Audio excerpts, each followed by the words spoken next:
Hello students, स्वागत है आप सभी का वोल्केनो आईएएस के डेली करंट अफेयर के डिस्कशन में। तो स्टूडेंट्स, आज का जो करंट अफेयर का जो डिस्कशन है उसे हम स्टार्ट करते हैं। सबसे पहले अगर हम बात करें स्टूडेंट्स, आज की डेट 1 मार्च हो चुकी है। आज की जो डेट है वो 1 मार्च है। आपका जो प्रीलिम्स के लिए जो एग्ज़ाम के लिए जो समय बचा है वो काफ़ी कम है। तो अच्छे से डेडिकेटेड वे में अपना जो ये आने वाला जो समय है उसको यूटिलाइज कीजिए। मैक्सिमम जितने कम समय के अंदर आप अच्छे से कंसंट्रेट करके पढ़ाई कर सकते हो या कोई भी चैप्टर को रिवाइज कर सकते हो उसको यूटिलाइज कीजिए। ब्रेक लीजिए, उसके बाद में फिर से उसको रीड कीजिए। कोई दूसरा चैप्टर है या कोई टेस्ट लगाना है तो आने वाले समय को अच्छे से यूटिलाइज कीजिए अपनी 2023 के प्रीलिम्स के एग्ज़ाम के लिए, क्योंकि प्रीलिम्स के अंदर आपको जो कंपटीशन है वो काफ़ी ज़्यादा कंपटीशन देखने के लिए मिलता है स्टूडेंट्स। तो अगर उसको क्लियर करना है तो काफ़ी अच्छे से जो मेहनत है वो करने की ज़रूरत है। आज का जो डिस्कशन है उसे हम स्टार्ट करें। हमारा जो फर्स्ट टॉपिक है वीर सावरकर के बारे में है। रिसेंटली इनकी जो डेथ एनिवर्सरी थी, इस वजह से वीर सावरकर जी हैं वो न्यूज़ के अंदर में थे। तो इनकी डेथ एनिवर्सरी पे हमारे जो पॉलिटिकल लीडर्स हैं सभी लोगों के द्वारा इनको ट्राइब्यूट है वो पे किया गया। वीर सावरकर के बारे में अगर हम बात करें, यह हमारी फ्रीडम स्ट्रगल के एक इम्पोर्टेंट हीरो हैं। इनके द्वारा जो रिवॉल्यूशनरी जो हुआ करते थे हमारी फ्रीडम स्ट्रगल के अंदर, तो उसके रूप में इनके द्वारा काफ़ी अच्छा कंट्रीब्यूट किया गया है फ्रीडम स्ट्रगल के दौरान में।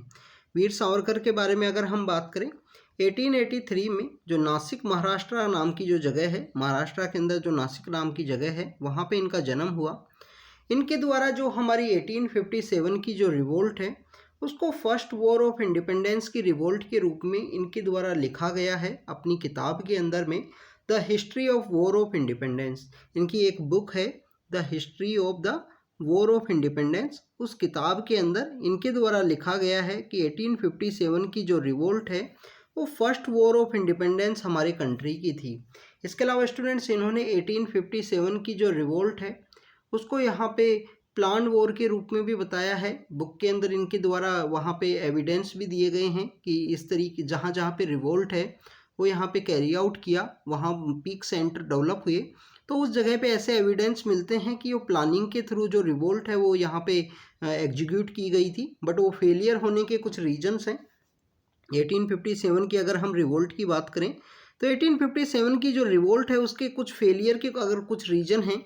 रीज़न ये है कि एक तो हमारी जो इंडिपेंडेंस की जो 1857 की जो म्यूटिनी है या रिवोल्ट है वो आपको एक लिमिटेड एरिया के अंदर देखने के लिए मिलती है। लिमिटेड एरिया जोग्राफिकल जो रीच है वो नॉर्दर्न इंडिया ही है, सदर्न इंडिया के अंदर उसका प्रेजेंस नहीं है। नॉर्दर्न इंडिया के अंदर भी बेसिकली सब लोग अपने हक के लिए उस 1857 की रिवोल्ट के अंदर लड़ाई करे थे। जैसे आप देखें कि जो ज़मींदार लोग हैं, नई ज़मींदारी प्रथा आने की वजह से उनको बेदखल किया गया। इस वजह से आपको बिहार से जो कुंवर सिंह हैं वो पार्टिसिपेट करते हुए दिखाई देंगे उस रिवोल्ट के अंदर में। उस रिवोल्ट के अगर हम कमज़ोर जो कड़ी है उसकी बात करें तो बहादुर शाह जफ़र हैं, वो एक काफ़ी ओल्ड एज के हुआ करते थे, तो इतने एक्टिव नहीं थे कि वॉर के अंदर कम्प्लीटली जो कोऑर्डिनेशन है उसको इस्टेब्लिश किए जा सके। क्योंकि जब जो मेरठ के पास से जो सैनिक छूट के आए थे तो वो बोले थे कि आप हमारे राजा हों। तो उन्होंने बेसिकली आगरा फ़ोन करके या टेलीग्राम करके पूछा था कि ये लोग आए हैं, ये लोग मेरे को अपना राजा रिकॉग्नाइज करते हैं, तो मुझे क्या करना होगा। तो इस तरीके का कुछ कमज़ोर कड़ी हैं वो देखने के लिए मिलती हैं। इसके अलावा मास लेवल के ऊपर पार्टिसिपेशन भी आपको देखने के लिए नहीं मिलती है। जो फार्मर्स हैं, फार्मर्स बेसिकली इंगेज हुआ करते थे कि फार्मर्स का जो मनी लेंडर्स के द्वारा जो पैसा है वो लिखा गया है, तो उनका मेन एक्टिविटी यही ही था कि फार्मर्स के द्वारा जो मनी लेंडर्स की जो बुक्स हुआ करती थी जिसमें वो नोट डाउन किया करते थे तो उनको जला दिया गया। तो यहाँ पे बेसिकली 1857 की रिवोल्ट के कुछ आपको कमज़ोर कड़ियाँ हैं वो देखने के लिए मिलती हैं। वेपन्स उनके आउटडेट हुआ करते थे, आउटडेट वेपन्स के साथ वो लड़ाई लड़ रहे थे उस समय में। तो इस तरीके का कुछ यहाँ पे सिलसिला था 1857 की रिवोल्ट के अंदर। अगर हम ब्रिटिश अथॉरिटीज़ की बात करें, उनके जो वेपन्स हैं वो कम्प्लीटली अपडेटेड वेपन्स हैं। साथ साथ आप देखिए कि रेलवे का आविष्कार हो चुका था। रेलवे 1857 के अंदर इंडिया के अंदर इस्टेब्लिश हो चुका था। टेलीग्राफ है जो इंडिया के अंदर आ चुका था। तो इन सभी को यूज किया गया उस समय में जो ब्रिटिश अथॉरिटीज़ हैं उनके द्वारा। तो 1857 की रिवोल्ट के बारे में काफ़ी कुछ हमने डिस्कस किया है। तो फर्स्ट वॉर ऑफ इंडिपेंडेंस के रूप में रिकॉग्नाइज किया इनके वीर सावरकर जी के द्वारा अपनी किताब के अंदर the history of war of independence के अंदर। मोरलेमेंटे जो रिफॉर्म लाए गए थे 1909 के अंदर में, तो उन मोरलेमेंटे रिफॉर्म के अगेंस्ट में हुआ करते थे वीर सावरकर। इनके द्वारा अनटचेबिलिटी के अगेंस्ट में एक मूवमेंट भी चलाया गया, जिससे छुआछूत है उसको सोसाइटी के अंदर ख़त्म किया जा सके। जब ये छूट के आए जेल से, जब बाहर आए हैं, उसके बाद में इन्होंने रत्नागिरी नाम की जो जगह है महाराष्ट्र के अंदर, वहाँ पे इनके द्वारा एक मूवमेंट है वो चलाया गया था, जिससे अनटचेबिलिटी को एंड किया जा सके। स्टूडेंट्स, डॉक्टर वीर सावरकर जी जो क्विट इंडिया मूवमेंट है, भारत छोड़ो आंदोलन है, उसको भी इनके द्वारा अपोज किया गया था। अंडमान एंड निकोबार के अंदर इन्होंने जेल के अंदर जो काला पानी की सज़ा बताया जाता था जिसे, उसके अंदर काफ़ी समय इनके द्वारा जो बिताया गया था जेल के अंदर में। आज भी अगर आप अंडमान एंड निकोबार विजिट करोगे तो उस सेल्यूलर जेल के अंदर आपको वीर सावरकर के जो भी चीज़ें बची हैं उनको यहाँ पे एक धरोहर के रूप में सजोया गया है, वो आपको वहाँ पे देखने के लिए मिलेंगी। इवन जो अंडमान एंड निकोबार के जो कैपिटल है पोर्ट ब्लेयर का जो आपको एयरपोर्ट का जो नाम है वो भी वीर सावरकर के नाम से ही देखने के लिए मिलता है। तो स्टूडेंट्स, ये कुछ वीर सावरकर से रिलेटेड था। इनसे रिलेटेड एक क्वेश्चन है, उसको यहाँ पे डिस्कस करते हैं। तो इनमें से कौन सा ऐसा ऑर्गेनाइजेशन है जो बेसिकली वीर सावरकर से रिलेटेड है? तो आप देखिए कि इसका जो राइट आंसर है वो है अभिनव भारत। अभिनव भारत यहाँ पे वीर सावरकर से रिलेटेड है। अभिनव भारत के अलावा इनके द्वारा एक फ्री इंडिया सोसाइटी है, वो भी वीर सावरकर से रिलेटेड है, फ्री इंडिया सोसाइटी है। इसके अलावा स्टूडेंट्स, अगर हम और ऑप्शंस की बात करें तो गदर पार्टी, आप देखिए गदर पार्टी बेसिकली किनके द्वारा इस्टेब्लिश की गई थी? ये आउटसाइड इंडिया इसको इस्टेब्लिश किया गया था। एक डेट भी डिसाइड की गई थी कि हम इंडिया के ऊपर अटैक करेंगे। यहाँ पे आपको लाला हरदयाल हैं, सोहन सिंह भाखड़ा हैं, काफ़ी ऐसे जो लोग हैं वो गदर पार्टी से एसोसिएटेड आपको देखने के लिए मिलेंगे। तो गदर पार्टी के अंदर बेसिकली इनका एक एम था कि इंडिया के अंदर हम अटैक करेंगे, इंडिया को हम जो वेपन्स है, जो रिवोल्ट है, उसके थ्रू यहाँ पे पावर है उसको कैप्चर करने की कोशिश करेंगे। बट ब्रिटिश अथॉरिटीज़ को उस समय इन्फॉर्मेशन मिल जाती है, तो इसके जो लोग हैं उनको कैप्चर कर लिया जाता है। 22 फरवरी का डेट रखा गया था, इस तरीके से इनको कुछ दिन पहले ही कैप्चर किया जाता है, क्योंकि ब्रिटिश के द्वारा इंटेलिजेंस है उस समय में काफ़ी अच्छी डेवलप हो चुकी थी उनकी। अगर हम बात करें कि ब्रह्म समाज की, तो वो राजा राम मोहन रॉय हैं, 1828 के समय में इसको इस्टेब्लिश किया था। जमींदारी एसोसिएशन प्री कांग्रेस के रूप में, प्री कांग्रेस के आने से पहले जो एसोसिएशन है उनके रूप में इनको रखा गया है। लैंड होल्डर सोसाइटी है, जमींदारी एसोसिएशन है, ईस्ट इंडिया एसोसिएशन है। तो ये काफ़ी सारी ऐसी एसोसिएशन हैं जो कांग्रेस के आने से पहले कुछ छोटी छोटी ऑर्गेनाइजेशंस हुआ करती थी, जिनके द्वारा पेटिशंस फाइल की जाती थी अथॉरिटीज़ के सामने, ब्रिटिश अथॉरिटीज़ के सामने। तो राइट आंसर यहाँ पे अभिनव भारत है, जो बेसिकली वीर सावरकर जी से रिलेटेड है। इसके अलावा एक फ्री इंडिया सोसाइटी है जो भी वीर सावरकर से रिलेटेड एक एसोसिएशन है। नेक्स्ट टॉपिक की अगर हम बात करें स्टूडेंट्स, नेक्स्ट टॉपिक है एक्सरसाइज कोबरा वॉरियर के बारे में। एक्सरसाइज कोबरा वॉरियर की अगर हम बात करें तो इंडियन एयरफोर्स के जो हमारे मिराज 200 फाइटर्स हैं वो यहाँ पे पार्टिसिपेट करेंगे।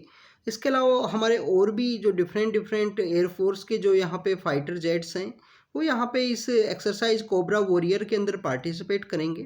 तो एक मल्टीलेटरल एक्सरसाइज है जिसके अंदर फिनलैंड की जो एयरफोर्स है, स्वीडन की जो एयरफोर्स है, south Africa, United state of America and Singapore की जो एयरफोर्स है वो भी पार्टिसिपेट करेगी। इसके साथ साथ आपको देखने के लिए मिलेगा यूनाइटेड किंगडम की जो रॉयल एयरफोर्स है वो यहाँ पे पार्टिसिपेट करेगी और इंडियन एयरफोर्स है वो पार्टिसिपेट करेगी।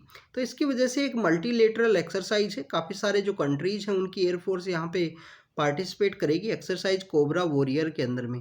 तो एक्सरसाइज कोबरा वॉरियर के अंदर मल्टीलेटरल एक्सरसाइज होने की वजह से काफ़ी सारे कंट्रीज की जो एयरफोर्स है वो आपको यहाँ पे पार्टिसिपेट करता हुआ दिखाई देगी। अगर हम एम की बात करें तो डाइवर्स जो फाइटर एयरक्राफ्ट हैं अगर यहाँ पे इंगेज होंगे तो यहाँ पे जो दुनिया भर की जो एयरफोर्स हैं जो पार्टिसिपेट करने वाले हैं कंट्री, उनकी एयरफोर्स को यहाँ पे जो नई बेस्ट जो प्रैक्टिस है, वो इंगेजमेंट की जो प्रैक्टिस है या जो लर्निंग की जो प्रैक्टिस है वो देखने के लिए मिलेगी। तो वो सीखने के लिए यहाँ पे इसका आउटकम ये रहेगा।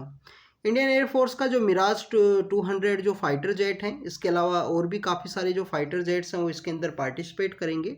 तो स्टूडेंट्स, ये है एक्सरसाइज कोबरा वॉरियर के बारे में। हम यहाँ पे एक क्वेश्चन है उसको डिस्कस करते हैं। इसके अंदर पूछा गया है कि इंडिया और यूके से रिलेटेड कौन सी एक्सरसाइज है जो इंडिया और यूके से रिलेटेड है। तो मालाबार एक्सरसाइज आप देखिए कि मालाबार एक्सरसाइज बेसिकली 1992 के समय स्टार्ट हुआ। 1992 के अंदर स्टार्ट होने के साथ ही ये इंडिया और यूएस के द्वारा कंडक्ट की जाती थी। मालाबार एक्सरसाइज को बाद में ऑस्ट्रेलिया और जापान ने भी ज्वाइन किया है और अभी रिसेंटली आने वाले समय में ऑस्ट्रेलिया के कोस्ट के ऊपर इसको कंडक्ट किया जाएगा मालाबार एक्सरसाइज को। कभी कभी इसको क्वाड जो ग्रुप है, जो 4 कंट्रीज का ग्रुप है, इंडो पैसिफिक की पार्टिसिपेशन को शो करता है, तो उसकी एक्सरसाइज के रूप में भी इसको रिकॉग्नाइज किया जाता है। बे ऑफ बंगाल के अंदर इस एक्सरसाइज को परफॉर्म किया गया है, मालाबार एक्सरसाइज को। स्ली नेक्स की अगर हम बात करें, श्रीलंका इंडिया के बीच की एक्सरसाइज है और ये जो अजय वॉरियर है ये बेसिकली इंडिया और यूके की एक्सरसाइज है जो आपको यहाँ पे देखने के लिए मिलती है। तो यहाँ का राइट आंसर है बी। बी यहाँ पे राइट आंसर है। अजय वॉरियर इंडिया और यूके की जो एक्सरसाइज है वो आपको देखने के लिए मिलती है।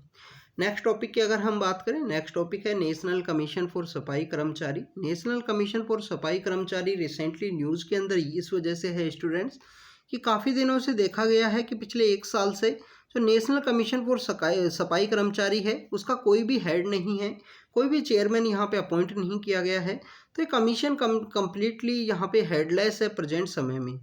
1993 में नेशनल कमीशन फॉर सफाई कर्मचारी है उसको इस्टेब्लिश किया गया।